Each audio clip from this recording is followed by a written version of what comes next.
माँ इस दुनिया में हमारा सबसे पहला स्पर्श होती है, सबसे पहला शब्द, पहला रिश्ता और पहला प्यार होती है। माँ हमारे उस सबसे पक्के दोस्त की तरह है जो जिंदगी की हर मुसीबत में हमारे साथ खड़ी होती है। माँ हमारे लिए वो सब कुछ कर सकती है जो शायद और कोई नहीं कर सकेगा। आज की कहानी एक ऐसे ही माँ के संघर्ष के बारे में है जो अपने बच्चे को बचाने के लिए क्या कुछ कर गुजरती है। फिल्म का नाम है मदर, 2009 में रिलीज्ड। तो दोस्तों, कहानी में आगे बढ़ने से पहले चैनल को फटाफट से सब्सक्राइब कर ले ताकि जल्द ही हमारी 5 लाख की फैमिली पूरी हो सके। ये कहानी का ये सिलसिला शुरू करते हैं। कहानी की शुरुआत यून की माँ को दिखाते हुए होती है जो अपने बेटे को लेकर हमेशा परेशान रहती है। वो हमेशा उसे अपनी नजरों के सामने रखने की कोशिश करती है और ऐसा इसीलिए क्योंकि यून बाकी लड़कों की तरह नहीं है। उसे थोड़ी मानसिक तकलीफ है और वो चीजों को याद नहीं रख सकता। अभी अभी जो हुआ वो उसे थोड़ी देर बाद ही भूल जाता है, लेकिन फिर अचानक से ही उसे कोई बहुत पुरानी बात याद आ जाती है। इस कहानी में यून की माँ का कोई नाम नहीं है, इसीलिए हम उन्हें माँ कहकर ही बुलाएंगे। वो एक जड़ी बूटियों की दुकान पर काम करती है और पुराने तरीके से लोगों का एक्यूपंक्चर करके मिले पैसे से अपना घर चलाती है। जिनताई यून का इकलौता दोस्त है जो कि बदमाश किस्म का लड़का है। वो किसी न किसी झगड़े या झमेले में फंसा रहता है, इसीलिए यून की माँ को उसका अपने बेटे के साथ रहना पसंद नहीं करती। उस दिन यून सड़क किनारे बैठे एक कुत्ते के बच्चे के साथ खेल रहा था और रोड के उस पार उसकी माँ दुकान पर काम करते हुए यून पर नजर रखे हुए थी कि तभी अचानक तेज रफ्तार में एक मर्सिडीज यून को धक्का देते हुए चली गई। माँ दौड़कर देखने आती है कि कहीं यून को चोट तो नहीं लग गई, मगर यून अपने दोस्त जिनताई के पीछे पीछे चला गया। जिनताई उसे लेकर गोल्फ कोर्स के पार्किंग लॉट में आया है, मर्सिडीज को ढूंढ रहा है। थोड़ी देर ढूंढने के बाद उन्हें वो मिल जाती है और गुस्से में उसने उस मर्सिडीज का कांच तोड़ दिया। यून भी कोशिश करता है मगर तोड़ नहीं पाता। इसके बाद वो दोनों उन मर्सिडीज के मालिक को ढूंढने के लिए गोल्फ कोर्स में उतर जाते हैं, मगर थोड़ी ही देर बाद यून भूल जाता है कि वो लोग यहाँ क्यों आए हैं और पानी में उतरकर गोल्फ की गेंदों को अपने जेब में भरने लगता है। तभी जिनताई ने उसे यहाँ आने की वजह याद दिलाई और वो दोनों उन मर्सिडीज के मालिक को पकड़कर मारपीट करने लगते हैं और फिर उन सभी को पुलिस स्टेशन में बैठा हुआ दिखाया जाता है। जिनताई उन्हें एक्सीडेंट के लिए भरपाई करने को कहता है, जबकि मर्सिडीज के मालिकों का कहना है कि उन्होंने उनकी कांच तोड़ दी है, जिस पर जिनताई यून की मानसिक हालत का फायदा उठाते हुए ये इल्जाम उसके सर पे मढ़ देता है। और यहाँ यून सब कुछ भूलकर उस बॉल पर एक पेन से अपना नाम लिख रहा है, क्योंकि मर्सिडीज एक बहुत महंगी गाड़ी होती है, इसीलिए उसका कांच तोड़ने के लिए भरपाई के पैसे भी ज्यादा लगेंगे, जो कि अब यून की माँ को देना होगा। उसकी माँ उसे घर ले आती है और कहती है कि जिनताई से दूर रहो, वो अच्छा लड़का नहीं है। मगर यून खाना खाने के बाद वापस जिनताई से मिलने चला जाता है।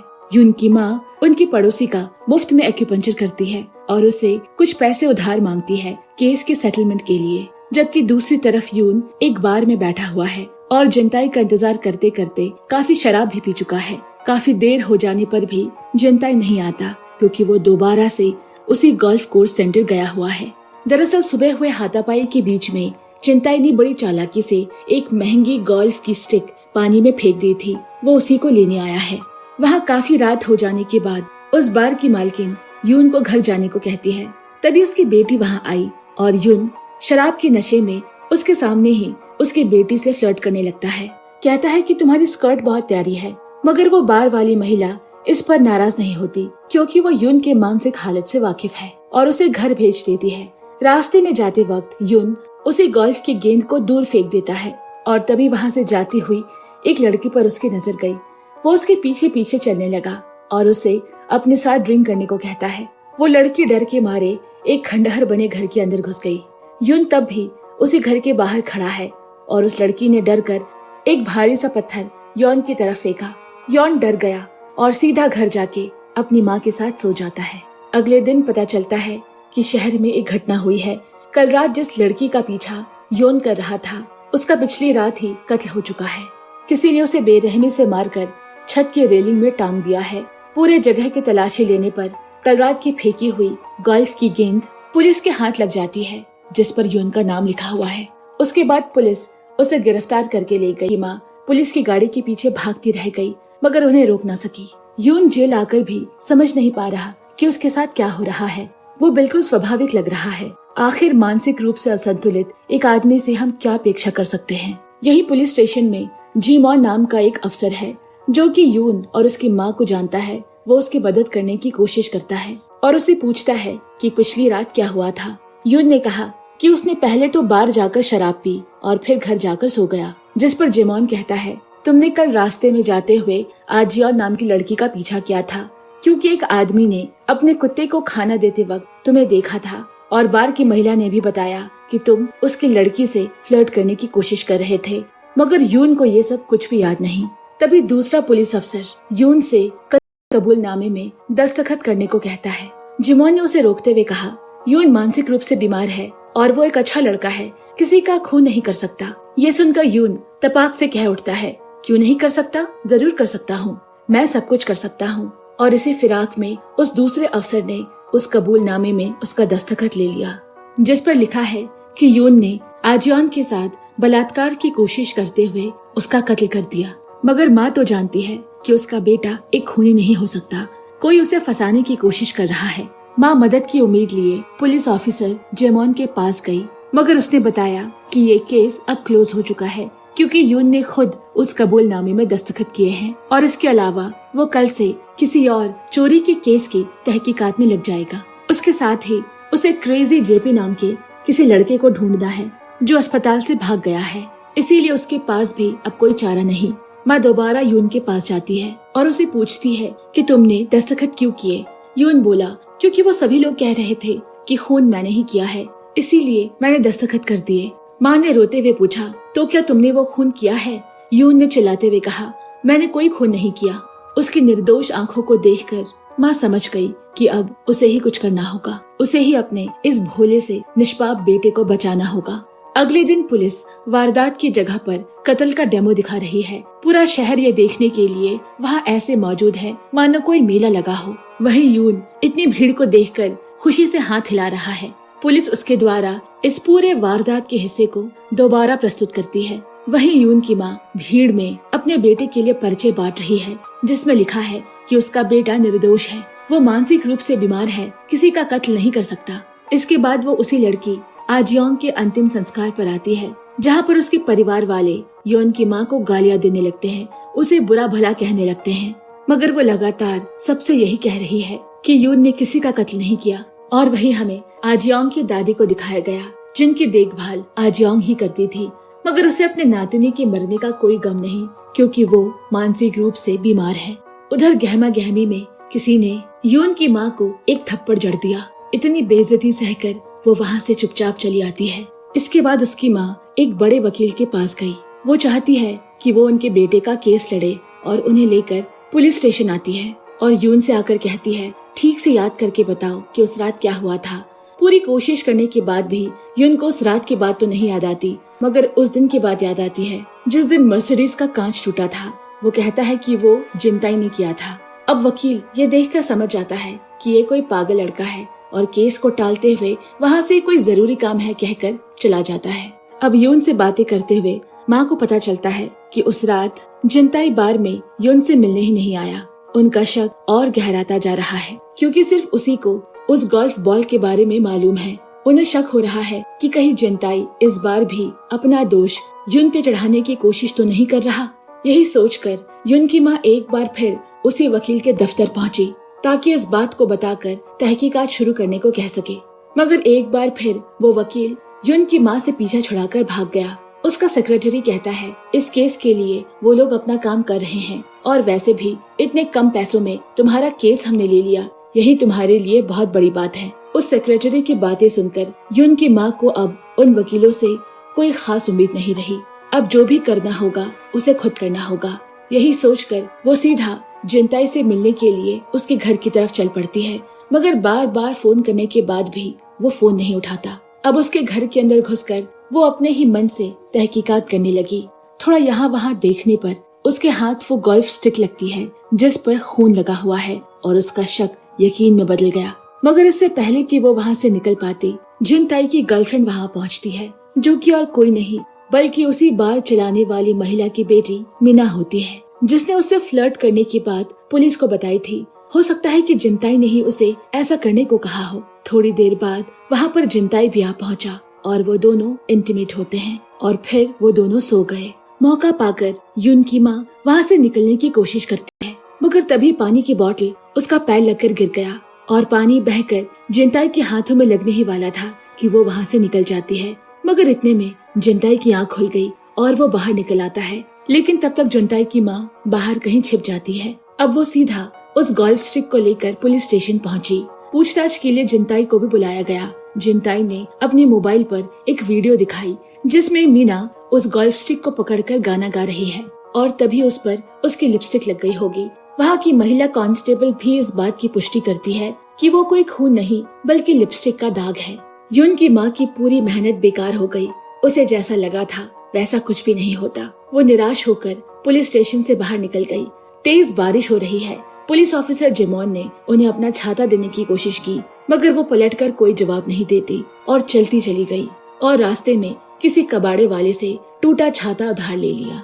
थोड़ी दूर आगे जाने पर उसे उसी वकील का सेक्रेटरी मिलता है, जो उसे बताता है कि वकील ने उसे मिलने के लिए बुलाया है और फिर उसे साथ लेकर वहाँ पहुँचा। यून की माँ को तो लगा था कि शायद उसके बेटे के केस पर उन्हें कोई सुराग मिला हो, लेकिन वो पुलिस वाला लड़कियों और नशे में धुत था। उसने यून की माँ से कहा, मेरा एक मनोवैज्ञानिक दोस्त है जिसकी मदद से तुम्हारे मानसिक रूप से बीमार बेटे को पागल करार देकर मैं उसकी सजा 15 साल से घटाकर 4 साल कर सकता हूँ। ये सुनकर तो यून की माँ का दिल ही बैठ गया। मायूस होकर वो वहाँ से चली जाती है। घर पहुँची तो देखा जुनताई पहले ही घर के अंदर उसका इंतजार कर रहा है। आज पुलिस स्टेशन में यून की माँ की वजह से जिनताई को बहुत परेशानी का सामना करना पड़ा है और इसीलिए वो हर्जाने के तौर पे उससे पैसे मांगता है। यून की माँ माफी मांगते हुए उसे पैसे देती है और रोते हुए कहने लगी कि मैं अपने निर्दोष बेटे को बचाने के लिए मुझसे जो भी हो रहा है मैं वही कर रही हूँ। जाने से पहले जिनताई उसे कहता है कि इस लड़ाई में तुम्हें मजबूत बनना पड़ेगा और हाँ, किसी पर भी विश्वास मत करना, यहाँ तक कि मुझ पर भी नहीं। वो उसे ये भी कहता है ये कोई आम कत्ल नहीं है, क्योंकि आमतौर पर कातिल कत्ल करने के बाद लाश को छुपाने की कोशिश करता है, मगर यहाँ तो कातिल ने लाश को सरेआम किसी छत पर टांग दिया है, मानो कि वो सबको ये दिखाना चाहता हो जैसे उसने कोई बदला लिया हो। और उस लड़की आजियोंग के बारे में भी मैंने बहुत कुछ सुन रखा है, इसीलिए तुम्हें सबसे पहले आजियोंग के बारे में पता लगाना चाहिए। इसके बाद यून की माँ आजियोंग के ऊपर अपनी तहकीकात शुरू करती है। वो सबसे पहले उसके स्कूल जाकर उसके बारे में पता लगाती है। बच्चों से उसे पता चलता है कि उसका कोई क्रेजी जेपी नाम का बॉयफ्रेंड था। ये वही नाम है जो हमने इससे पहले ऑफिसर जेमून से भी सुना था और सभी आजियोंग को राइस केक नाम से बुलाते थे। इसके बाद यून की माँ सीधा पुलिस स्टेशन उसे मिलने गई और उसे कहा कि अगर कुछ भी याद आए तो किसी को कुछ नहीं बताना है, सिर्फ मुझे बताना। फिर यून अपनी माँ को बताता है कि उसने उस लड़की को सिर्फ पीछे से देखा था। माँ ने पूछा, क्या रास्ते में तुम्हारी किसी और पर नजर पड़ी? यून ने ना में जवाब दिया। माँ ने जाते हुए कहा कि अब से तुम्हारा सिर्फ एक ही काम है कि उस दिन क्या हुआ उसे याद करना। यून हर वक्त यही याद करने की कोशिश करता। इसे जेल के बाकी कैदी उसे पागल कहकर चिढ़ाने लगे और यून को कोई पागल कहे उससे बिल्कुल बर्दाश्त नहीं होता। इस बात पर उसकी उस कैदी से लड़ाई हो जाती है। लोगों का एक्यूपंक्चर करते वक्त यून की माँ को मालूम पड़ा कि आजियोंग का इस दुनिया में उसकी नानी के अलावा और कोई नहीं और वो ही उसकी नानी का ख्याल रखा करती थी। अब अगले दिन यून की माँ जब उससे मिलने जेल आई तो उसकी हालत को देखकर उन्हें बहुत बुरा लगता है। उसने यून से पूछा, क्या तुम्हें कुछ याद आया? यून ने कहा, हाँ, एक बहुत खास बात याद आई कि तुमने 5 साल की उम्र में मुझे जहर पिलाकर मारने की कोशिश की थी। ये सुनकर उसकी माँ चौंक उठती है। उसे यकीन नहीं आ रहा कि इतने सालों पहले की बात उसे अब कैसे याद आ रही है।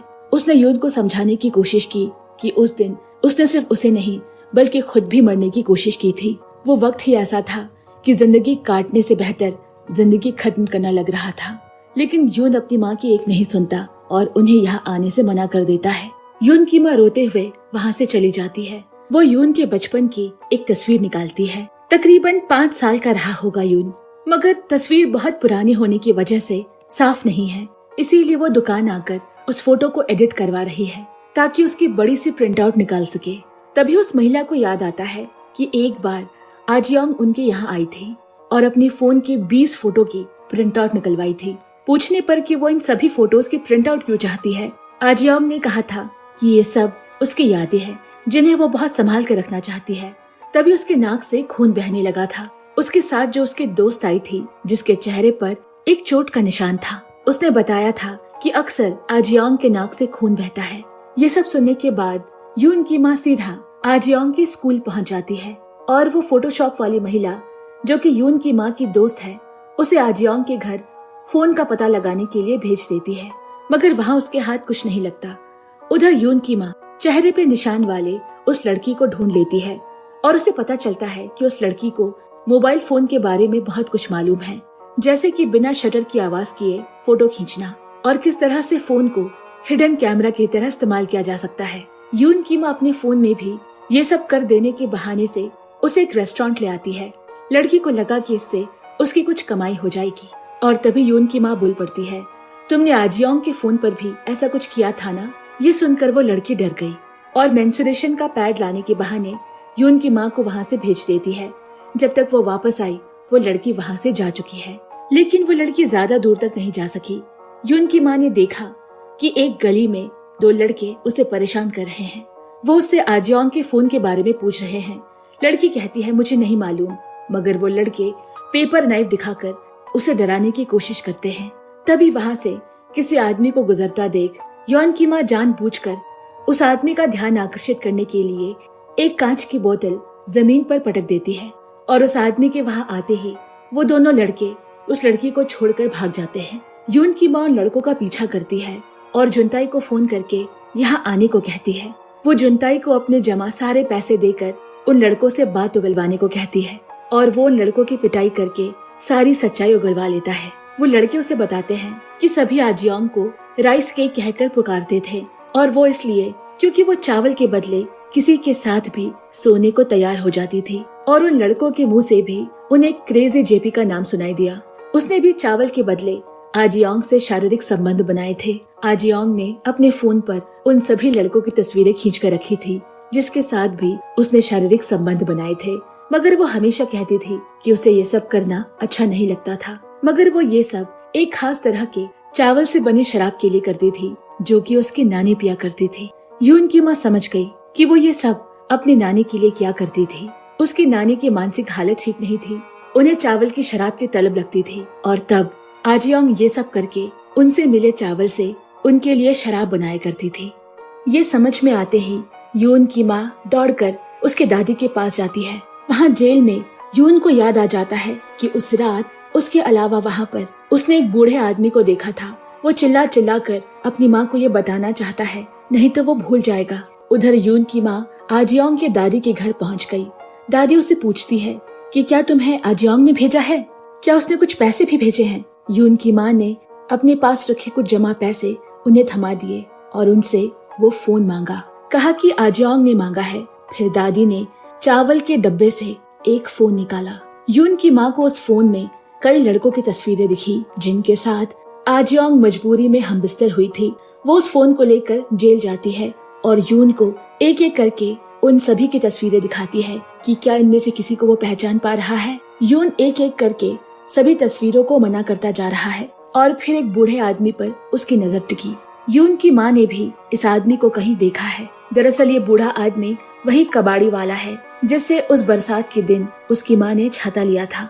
वो एनजीओ की तरफ से आई है कहकर उसके पास जाती है और उससे पूछती है कि कहीं आपको किसी तरह की शारीरिक तकलीफ तो नहीं, क्योंकि हमारा एनजीओ आपको मुफ्त में चिकित्सा मुहैया करवाता है। वो आदमी कहने लगा कि मेरे दिल की हालत ठीक नहीं, इस उम्र में आकर मैंने कुछ ऐसा देख लिया है जो मुझे नहीं देखना चाहिए था।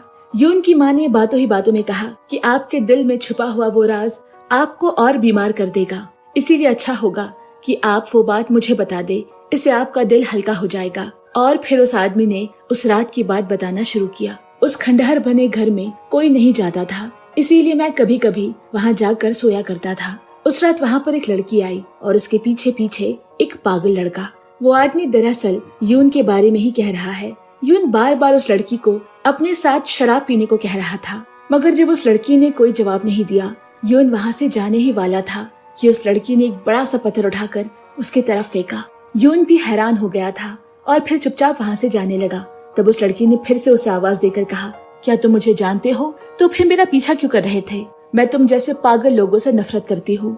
और ये पागल शब्द सुनकर यून का दिमाग खराब हो जाता है और यून ने वो बड़ा सा पत्थर उठाकर वापस उसी लड़की की तरफ फेंका जिसके सर पे लगने से उसकी मौत हो गई। ये देखकर यून बुरी तरह से डर जाता है। वो फोन लगाने की कोशिश करता है मगर उसे कुछ समझ नहीं आ रहा। वो बार बार भूल जा रहा था कि अभी अभी क्या हुआ और फिर उस लड़की के पास आकर कहने लगा, आप यहाँ पर सो क्यों रही है? और फिर उसकी लाश को खींचता हुआ छत तक ले गया। अब इतनी देर से ये सब सुन रही यून की माँ चिल्ला उठती है, यून ऐसा नहीं कर सकता, वो कभी किसी का खून नहीं कर सकता। पुलिस ने कहा है कि वो निर्दोष है, उसे जल्दी रिहा कर दिया जाएगा। ये सुनते ही उस बूढ़े आदमी ने कहा, लेकिन ये कैसे मुमकिन है? मैंने खुद अपनी आंखों से उसे कत्ल करते हुए देखा है। पुलिस उसे ऐसे कैसे छोड़ सकती है?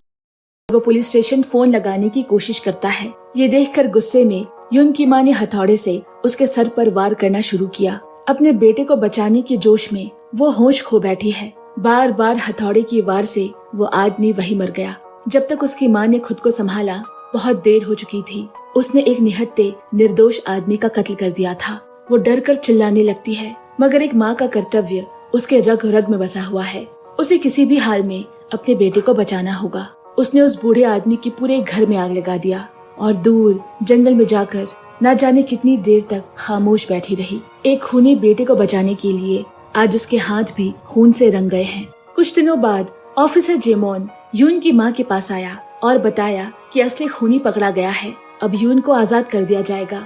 माँ उस खूनी से मिलना चाहती है, उसे देखना चाहती है। जेमोन उसे बताता है कि उसका नाम जेबी है। ये वही क्रेजी जेबी है जिसका नाम हमने कहानी में बार बार सुना है। जेमोन बताता है कि वो भी मानसिक रूप से ठीक नहीं है। वो कुछ रोज पहले हॉस्पिटल से भाग गया था और उसे पकड़ते वक्त ही उसके कमीज पर कुछ खून के धब्बे मिले हैं जो कि फॉरेंसिक रिपोर्ट के मुताबिक आजियोंग के खून से मेल खाते हैं। हालांकि ये जेबी का कहना है कि वो आजियोंग का बॉयफ्रेंड था और उसके नाक से खून निकलने की वजह से ही उसकी कमीज पर वो दाग लगे हैं। इधर यून की माँ को तो मालूम है कि आजियोंग के नाक से अक्सर खून निकला करता था और जेबी सच कह रहा है। वो समझ गई कि जेबी झूठ नहीं बोल रहा मगर अपनी पेट की संतान को बचाने के लिए वो कुछ न कह सकी।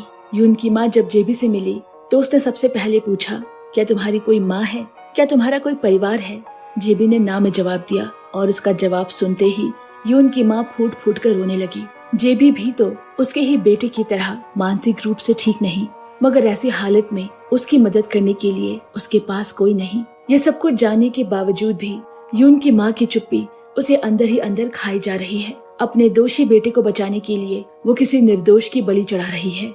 कुछ दिनों बाद यून को जेल से रिहा कर दिया गया। उसे लेने के लिए जिंताई आता है जो कि यून की माँ के पैसे से काफी अच्छे दिन गुजार रहा है। लौटते वक्त वो उसी बूढ़े आदमी के जले हुए घर पर थोड़ी देर रुकते हैं। रात को खाने पे यून ने माँ से पूछा, खूनी ने उस लड़की को छत पर क्यों टांग दिया? यानी कि यून को अभी तक याद नहीं आया है कि वो खून उसी ने किया है। माँ ने बात बदलते हुए कहा, ये सब तुम्हें सोचने की जरूरत नहीं। तब यून कहता है, हो सकता है कि खूनी चाहता हो कि लोग उसे देखें और उसकी मदद के लिए आए। और हमें ये समझ में आता है कि इतनी बड़ी गलती हो जाने के बावजूद भी यून के अंदर कोई पाप नहीं है। वो दरअसल उसे खींचता हुआ छत पर इसीलिए ले गया था ताकि कोई उसे देखे, उसकी मदद को आए, उसे अस्पताल पहुंचा दे। अब यहाँ कुछ दिनों बाद यून की माँ वहाँ की बाकी महिलाओं के साथ घूमने जा रही है। यून अपनी माँ के लिए ढेर सारा खाना खरीद कर लाता है और कहता है इसे जरूर खाना। और फिर उनकी एक्यूपंक्चर की डिब्बी थमाते हुए कहा, माँ तुम्हें और सावधान रहने की जरूरत है। यून की माँ उस डब्बे को हाथ में लेकर बाहर निकल आती है। ऐसा लग रहा है कि वो सांस नहीं ले पा रही। एक खूनी बेटे को बचाने के लिए उसने पाप किया है और ये पाप का बोझ उसका दम घुट रहा है। फिर बस में चुपचाप बैठे हुए उसने एक सुई निकालकर अपने जांघों में दबा दी कि ये दर्द शायद उसके अंदर के दर्द को थोड़ी देर के लिए भुला दे। और इसके बाद वो सभी माँओं के साथ जाकर उनके माहौल का हिस्सा बन गई। इसी के साथ ये फिल्म की कहानी यहीं पर खत्म होती है। जाते जाते आपको एक और बात बता दे, दरअसल वो बूढ़ा आदमी भी पूरी तरह से दूध से धुला हुआ नहीं था। वो उस रात वहाँ पर आजियोंग के साथ रात गुजारने के लिए ही आया था। तभी उसके पास वो चावल का बोरा था। ये कहानी हमें बहुत बड़ी कश्मकश में छोड़ जाती है। परिस्थिति के सामने सही और गलत के पैमाने छोटे लगने लगते हैं। दोस्तों, आपको क्या लगता है कि यून की माँ किस हद तक सही या गलत थी? मुझे कमेंट में जरूर बताएं। साथ ही वीडियो पसंद आई हो तो इसे एक लाइक जरूर दें और हमारे साथ जुड़े रहने के लिए चैनल को सब्सक्राइब पक्के से करें। जल्द मिलते हैं, तब तक के लिए मैं आप सभी से विदा लेती हूँ। Bye bye and take care.